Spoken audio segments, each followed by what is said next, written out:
John Lithgow has been a fixture on movie and even TV screens for more than 5 decades, so he's as professional as they come. When his role in new movie Jimpa called for him to be naked, because it's something his titular character relishes, Lithgow immediately stripped down. John was so amped to do everything that was required in terms of fulfilling this character and making the film. Director Sophie Hyde tells Entertainment Weekly at the Sundance Film Festival, which kicked off this week. He was so excited by the idea of Jim, who he was, and the idea that he would get naked all the time. That was part of what appealed to John. And he was like, I feel like it's fantastic that he would be naked in the first few minutes of the film, and then it's like, whatever. Who cares? We now know who the character is.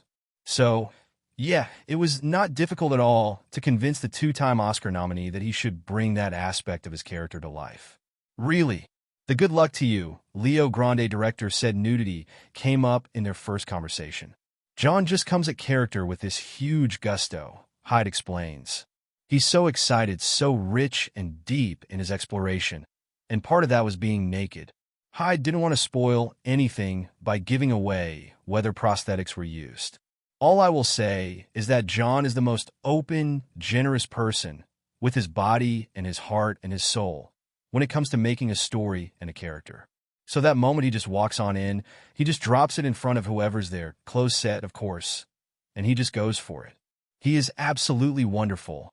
Lithgow co-stars in the touching drama alongside Olivia Colman and AUD Mason Hyde.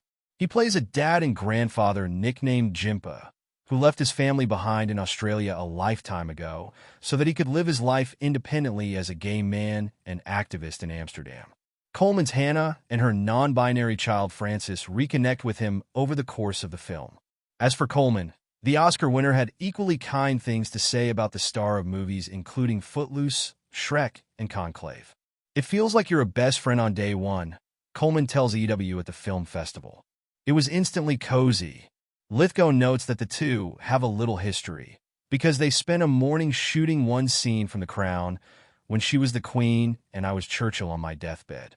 They shared the screen in a 2019 episode of the Netflix drama that famously shuffled its cast to portray characters at various ages. His Churchill appeared in a single episode, the Emmy winner, just as Coleman was taking over the part of Queen Elizabeth II from Claire Foy.